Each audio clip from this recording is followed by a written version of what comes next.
આગળ વાત મહેસાણાની કે જ્યાં પાટણવાડામાં 22 પંચાલ સમાજનું સંમેલન યોજાયું। સંમેલનમાં 22 પંચાલ સમાજની મોટી જાહેરાત। પંચાલ સમાજમાં બીજું સંતાન લાવનારને ઇનામ આપવામાં આવશે। બીજા સંતાન પર માતાના નામે પંચાલ સમાજ 25,000નો ચેક આપશે। સમાજમાં ઘટતી વસ્તી અને એક બાળકની માનસિકતાને લઈ આ નિર્ણય કરવામાં આવ્યો છે। વિશ્વકર્મા નિર્માણ ફાઉન્ડેશનનું મોઢેરા રોડ પર મહાસંમેલન યોજાયું, જેમાં આ મોટી જાહેરાત કરવામાં આવી। અમારા કાર્યનો એક જ સંકલ્પ છે કે ભારત સમૃદ્ધ થાય, ભારતની આવાવાળી નસલ આ દેવતુલ્ય સંસ્કૃતિ અને સનાતન ધર્મની ધરોહરને જીવંત રાખે। કોઈ પણ સંસ્કૃતિને ધરોહરને જીવંત રાખવી હશે, તમારી પાસે ગમે તેટલું જ્ઞાન હશે, વિજ્ઞાન હશે, તત્વજ્ઞાન હશે, પરંતુ સંખ્યા જ નહીં હોય તો।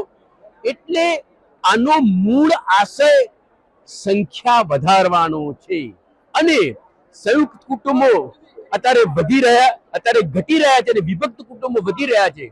તો સિંગલ આઈડેન્ટિટીનો કન્સેપ્ટ જે આપણો નથી, પશ્ચિમનો છે, એ કન્સેપ્ટમાંથી લોકોને બહાર લાવવા છે।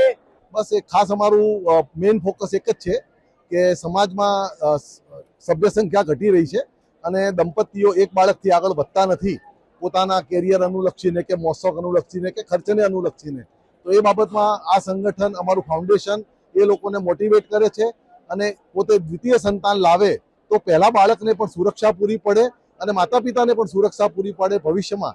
એના માટે અમે લોકો દ્વિતીય સંતાન લાવવા માટે ભાર મૂકીએ છીએ અને દ્વિતીય સંતાન જે પણ પંચાલ દંપતીને આવે તેને અમે અત્યારે પ્રાઇમરી 25,000 રૂપિયાનો ચેક આપીએ છીએ માતાના નામનો।